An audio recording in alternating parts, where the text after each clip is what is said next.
Hi everyone, this is Muhammad Ashik and I once again welcome you all in my YouTube channel Muhammad Ashik Khatana Official. Friends, I hope you all are doing good. Friends, जैसा कि आप सब जानते हैं कि Jammu and Kashmir public service commission की तरफ से फाइनली जो JKPSC 10+2 लेक्चरर का सिलेबस है वो यहाँ पर आउट कर दिया गया है। जैसा कि मैंने ऑलरेडी अपनी प्रीवियस वीडियो में आपको इन्फॉर्म कर दिया था कि JKPSC ने जो 10+2 लेक्चरर का सिलेबस है वो फाइनली आउट कर दिया गया है। उसके बाद बहुत सारे कैंडिडेट की तरफ से मुझे कमेंट्स देखने को मिल रहे थे, बहुत सारे टेक्स्ट मैसेजेस देखने को मिल रहे थे कि हमारा जो एग्ज़ाम है 10+2 लेक्चरर का वो कब तक हो सकता है, उसकी एक्सपेक्टेड डेट क्या है।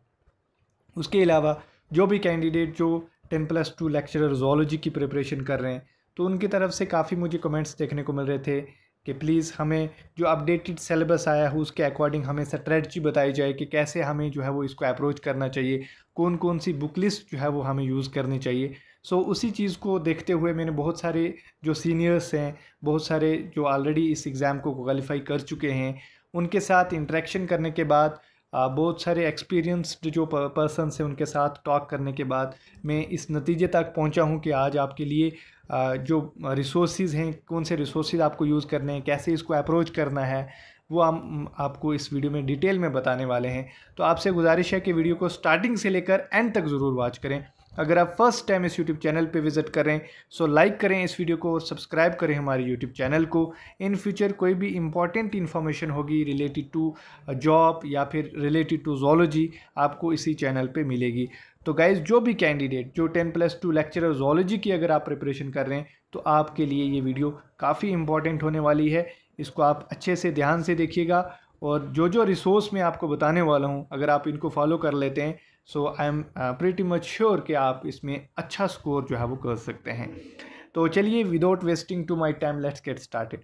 तो जैसा कि आप सब जानते हैं कि इस बार जो 10+2 लेक्चरर का सिलेबस आया है उसमें जो यहाँ पर नई चीज़ आपको देखने को मिली है वो है एनिमल डाइवर्सिटी।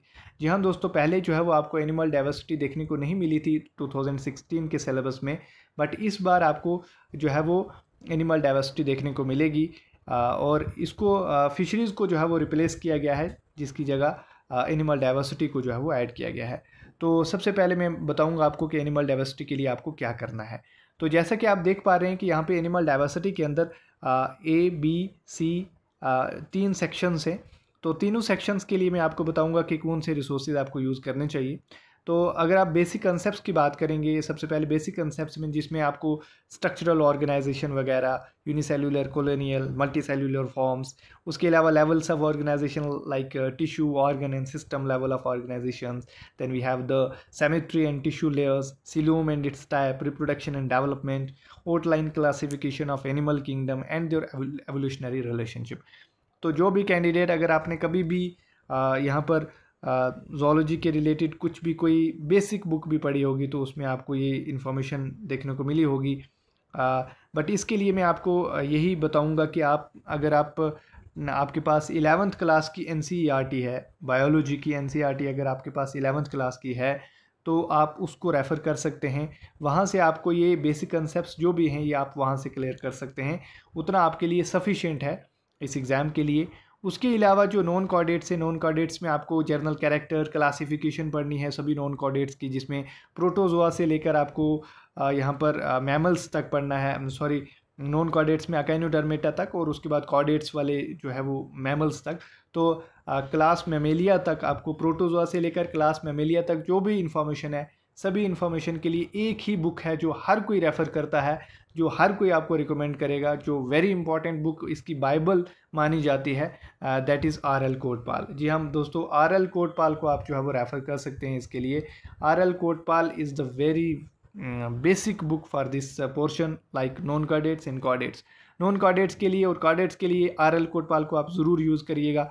अब RL कोटपाल में भी आपको सभी चीज़ें जो है वो नहीं करनी है, तो मैं आपको बताऊंगा कि आपको कैसे अप्रोच करना है, कैसे पढ़ना है। जैसा मैं एग्जांपल देना चाहूँगा, जैसे सबसे पहले फाइलम प्रोटोजोआ है, तो प्रोटोजोआ के आपको यहाँ पर बताया गया है कि जर्नल कैरेक्टर पढ़ने हैं और उसकी क्लासिफिकेशन पढ़नी है सिर्फ अप टू क्लास लेवल तक।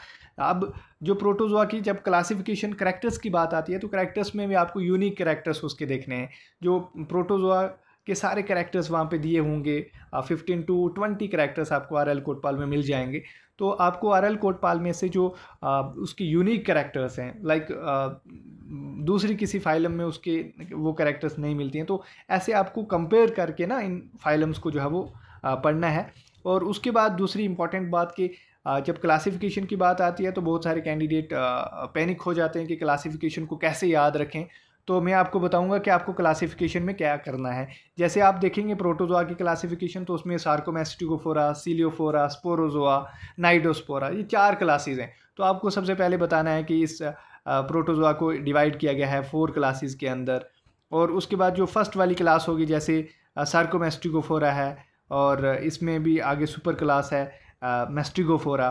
तो आपको सिर्फ इनके नाम याद रखने और एग्जाम्पल आपको ज़रूरी याद रखनी है, क्योंकि इस बार अगर आप कोई भी नॉन कैडेट्स के रिलेटेड कोई भी कॉम्पिटिटिव एग्ज़ाम देखेंगे उठा के, तो वहाँ पे जो क्वेश्चंस आते हैं ना, वो आपको डायरेक्ट जो है वो एग्जाम्पल्स के साथ जो है वो पूछा जाता है। तो इसलिए आप क्या करेंगे कि हर फाइलम की जो क्लासिफिकेशन है उसको आप आउटलाइन क्लासिफिकेशन पढ़ेंगे अप टू क्लास लेवल तक, उनकी क्लासेस के नाम याद रखेंगे, प्लस हर एक क्लास के अंदर उसकी क्या एग्जाम्पल है वो आपको जो है वो याद रखना है, ठीक है। उससे ज़्यादा आपको जो है वो याद रखने की ज़रूरत नहीं है। उसके अलावा ऐसे ही आप पोरीफीरा की बात करेंगे। पोरीफीरा में एक इम्पॉर्टेंट सिस्टम है जहाँ से क्वेश्चन बनेगा, that is canal system. Canal system को आप जो है वो अच्छे से रीड करेंगे, इसकी कौन कौन सी टाइप्स हैं। तो उसके बाद जो है वो हर एक फाइलम्स के आप जो जर्नल कैरेक्टर को देखेंगे, देन आप जंप करेंगे उसकी क्लासिफिकेशन पे, और क्लासिफिकेशन में भी आपको जो है वो एग्जांपल्स जो है वो ज़रूरी याद रखने हैं। एग्जांपल्स पे आपको जो है वो क्वेश्चंस पूछे जाएंगे। तो इसके लिए बेस्ट बुक मैं यही रिकमेंड करूँगा, that is RL Kotpal. RL Kotpal को ही आप जो है वो इस पोर्शन के लिए यूज़ कर सकते हैं, like non chordates and chordates दोनों के लिए, ठीक है। उसके बाद अगर हम बात करें एनिमल फिजियोलॉजी की, तो एनिमल फिजियोलॉजी बेसिक आप शुरू से पढ़ते आ रहे हैं। तो एनिमल फिजियोलॉजी के लिए 2 इम्पॉर्टेंट बुक्स हैं जो मैं आपको रेफ़र करना चाहूँगा। अगर आप उसको पढ़ेंगे तो बेसिक बुक है, that is Guyton and hall को आप यूज़ कर सकते हैं और एनिमल फिजियोलॉजी के लिए गाइटन एंड हॉल, और उसके अलावा टार्टोरा। ये 2 इंपॉर्टेंट बुक्स हैं। बट मैं आपको यही कहूँगा कि अगर आपके पास पाथ फाइंडर भी है तो पाथ फाइंडर से भी आप जो है वो इसके कंसेप्ट क्लियर कर सकते हैं। बट गाइटन एंड हॉल को अगर आप यूज़ करेंगे तो आपकी बेसिक क्लैरिटी सारी क्लियर हो जाएगी, और कॉम्पिटिटिव एग्ज़ाम्स के लेवल से जो JKPSC का डिमांड है उसके हिसाब से आपकी जो है वो प्रिपरेशन अच्छी हो जाएगी। इसके लिए आप यही यूज़ करेंगे एनिमल फिजियोलॉजी के लिए। इसमें न्यूट्रिशन, रेस्पिरेशन, एक्सक्रीशन, सर्कुलेशन, तो इसको आप ऐसे जो है वो अप्रोच कर सकते हैं। उसके बाद अगर हम बात करें सेल एंड मॉलिक्यूलर बायोलॉजी की, तो सेल एंड मॉलिक्यूलर बायोलॉजी के लिए मैं आपको यही रिकमेंड करूँगा। इसमें सबसे पहले सेल बायोलॉजी है, उसके अलावा यहाँ पर ये 2 जो पार्ट हैं, पार्ट A एंड B, ये सेल बायोलॉजी का ही पोर्शन है। उसके अलावा आपको पार्ट C के अंदर बायोमॉलिक्यूल्स देखने को मिलेगा, दैट इज़ बायोकेमिस्ट्री, जिसके बेसिक टॉपिक्स यहाँ पर दिए गए हैं, कार्बोहाइड्रेट, लिपिड्स, प्रोटीन्स। अगर आपने मास्टर्स में इसको पढ़ा है तो आपके लिए काफ़ी हेल्पफुल रहेगा। उसके बाद मॉलिक्यूलर बायोलॉजी में भी आपको बेसिक जो है वो यहाँ पर बताया गया है रेप्लिकेशन के बारे में, DNA डैमेज, ट्रांसक्रिप्शन, ट्रांसलेशन। तो आपको क्या करना है, सेल एंड मॉलिक्यूलर बायोलॉजी के लिए अगर आपने किसी लाइक CSIR एग्ज़ाम के लिए प्रिपरेशन की है, या फिर JK सेट के लिए आपने अगर कभी पढ़ा है, तो आपने जो भी कोचिंग इंस्टीट्यूट है अगर आपने उसके नोट्स यूज़ किए होंगे तो वही नोट आप इसके लिए रेफ़र कर सकते हैं।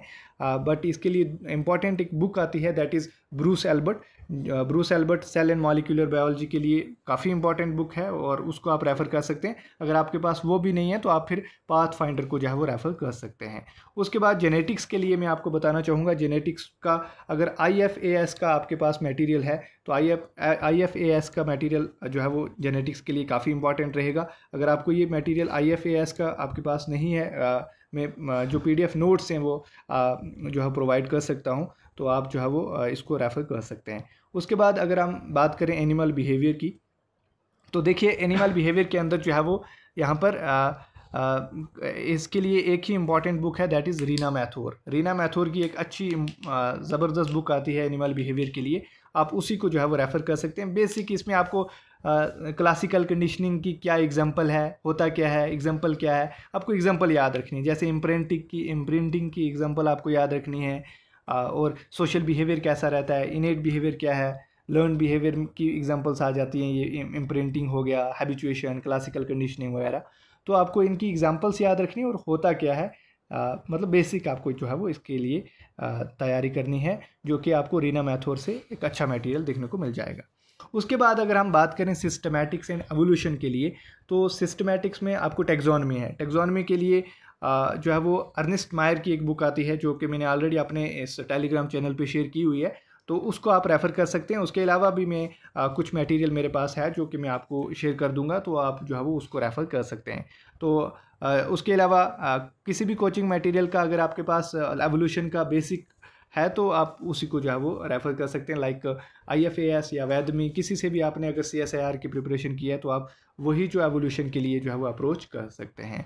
उसके बाद इकोलॉजी की बात करें तो इकोलॉजी के लिए एक अच्छी बुक आती है, दैट इज़ पाथफाइंडर की इकोलॉजी की एक बुक आती है, पाथफाइंडर की इकोलॉजी एंड इन्वायरमेंट। तो आप इसको जो है वो रेफ़र कर सकते हैं। इसमें इकोलॉजी के जो भी पोर्शन यहाँ पे दिया गया है वो CSIR के बेस्ड पोर्शन है, उसको आप जो है वो रेफ़र कर सकते हैं। उसके बाद wild life biology conservation and management की बात करें तो इसमें आप देख सकते हैं, अगर आपने किसी भी एग्ज़ाम के लिए तैयारी की है, like competitive exam like JKS के लिए भी पढ़ा है अगर आपने, तो वहाँ पे भी आपने ये चीज़ें पढ़ी होंगी। Ramsar sites, wild life protection act आप पढ़ते हैं। उसके बाद यहाँ पर national park sanctuaries, wild life sanctuaries वगैरह ये पढ़ते हैं। तो इसके लिए भी एक अच्छी बुक आती है, दैट इज़ गौतम कुमार साहा की एक बुक आती है वाइल्ड लाइफ बायोलॉजी के लिए, तो उसको आप रेफ़र कर सकते हैं। वो भी मेरे टेलीग्राम चैनल पे जो है वो है, और आप वो उसको रेफ़र कर सकते हैं। जो भी कैंडिडेट जिन्होंने अभी तक टेलीग्राम चैनल ज्वाइन नहीं किया है तो उसका लिंक इस वीडियो के डिस्क्रिप्शन बॉक्स में है, आप उसको ज़रूर ज्वाइन कीजिएगा। वहाँ पे आपको डिटेल मटेरियल जो भी है वो देखने को मिल जाएगा। उसके बाद अगर हम बात करें रिप्रोडक्टिव एंड डेवलपमेंटल बायोलॉजी के लिए, तो इसके लिए जो कि बाइबल बुक मानी जाती है डेवलपमेंटल बायोलॉजी की, दैट इज़ गिलबर्ट को आप जो है वो रेफ़र कर सकते हैं। गिलबर्ट कंप्लीट आपको नहीं पढ़नी है, उसमें से सिर्फ आपको मैमेलियन डेवलपमेंट, यहाँ पर देख सकते हैं CSIR में जो है वो डिफरेंट ऑर्गेनिजम्स का डेवलपमेंट दिया गया है, लाइक सी एलिगेंस का, उसके अलावा ड्रोसोफिला का, उसके अलावा यहाँ पर फ्रॉग का, सी अर्चिन का, लेकिन वो वाला आपको यहाँ पे नहीं पढ़ना है। यहाँ पे सिर्फ मैमेलियन डेवलपमेंट आपको देखना है, और उसके बाद चिक का थोड़ा सा यहाँ पर दिया गया है, तो उसको आप रेफ़र कर सकते हैं। वहाँ पे गिलबर्ट की एक जो लेटेस्ट एडिशन है उस पर आप जो है वो देखेंगे, तो वहाँ पे आपको बेसिक कंसेप्ट क्लैरिटी भी हो जाएगी, और अच्छे से जो है वो एग्ज़ाम ओरिएंटेड जो आपकी प्रिपरेशन है वो यहाँ पर हो जाएगी। आप गिलबर्ट को जो है वो developmental biology and reproductive biology के लिए यूज़ कर सकते हैं। लाइक उसके अलावा यहाँ पर कुछ यहाँ पे आप देखेंगे तो इसमें रिप्रोडक्टिव में आपके कुछ एनिमल फिजियोलॉजी के टॉपिक्स हैं, लाइक मैकेनिज्म ऑफ फर्टिलाइज, ये हो गया reproductive cycles, like menstrual cycle हो गया, गेमेटोजेनेसिस हो गया, तो ये टॉपिक्स आप एनिमल फिजियोलॉजी में भी पढ़ते हैं, तो वो आप गाइटन एंड हॉल या टॉर्टोरा वहाँ से भी आप कर सकते हैं, ठीक है ना। तो उसके बाद अगर हम बात करें इम्यूनोलॉजी की, तो इम्यूनोलॉजी के लिए अगर आपने बेसिक कोई भी ग्रेजुएशन की आपके पास कोई बुक है तो आप उसके लिए रेफ़र कर सकते हैं। इम्यूनोलॉजी के लिए मैं अच्छा मटेरियल आपको नहीं बता पाऊँगा क्योंकि इसको मैंने भी नहीं पढ़ा है, तो इसके लिए आप जो है वो कोई भी बेसिक मानी जाती है इसके लिए बुक कूबे की, लेकिन अगर आप उसको रेफ़र करने जाएंगे तो वो थोड़ा आपके लिए जो है वो काफ़ी डिफ़िकल्ट रहेगा। तो इसलिए इसके लिए अगर आपके पास बेसिक कोई बुक है यहाँ पर ग्रेजुएशन की, तो आप उसको जो है वो यूज़ कर सकते हैं, ठीक है ना।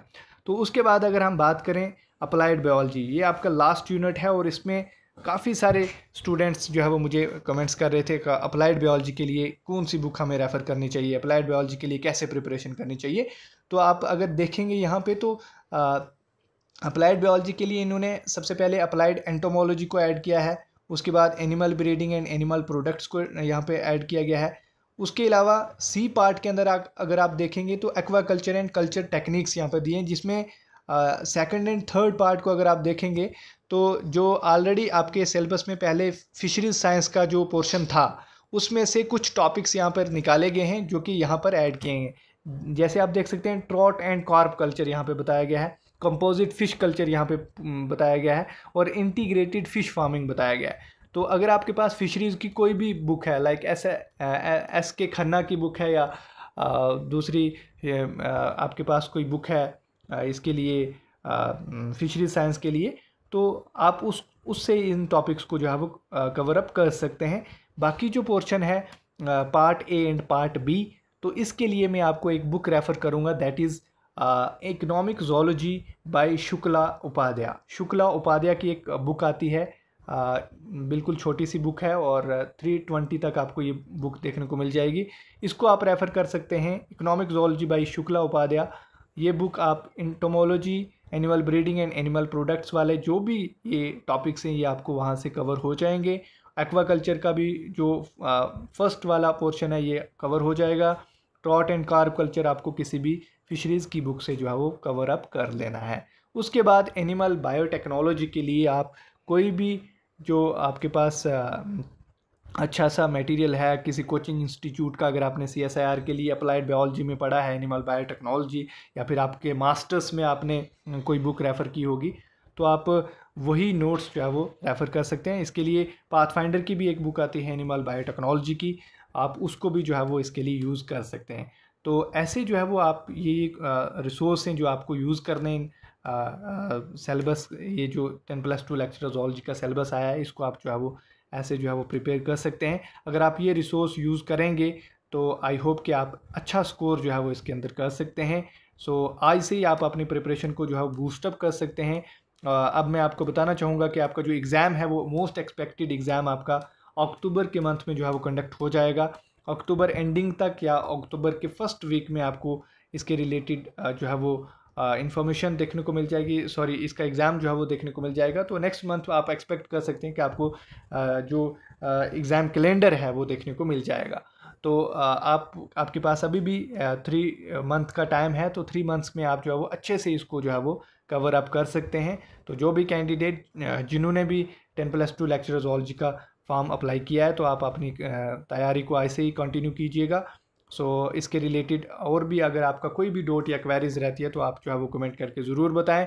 और आपको कोई भी मटेरियल कुछ भी अगर आपको इसके रिलेटेड चाहिए तो आप मेरे टेलीग्राम चैनल को ज्वाइन कर सकते हैं, जिसका लिंक इस वीडियो के डिस्क्रिप्शन बॉक्स में आपको मिल जाएगा। सो आज की इस वीडियो में यही जो स्ट्रैटेजी है वो आपके साथ शेयर करनी थी। Hope you like it, like the video. Thanks for watching my video. अगर वीडियो आपके लिए हेल्पफुल हुई तो वीडियो को लाइक करने के साथ साथ चैनल को ज़रूर सब्सक्राइब करें आने वाली इंपॉर्टेंट अपडेट्स के लिए। सो गाइज मिलता हूँ नेक्स्ट वीडियो में किसी नेक्स्ट इंपॉर्टेंट इन्फॉर्मेशन के साथ, तब तक के लिए दीजिए इजाज़त। अल्लाह हाफिज़।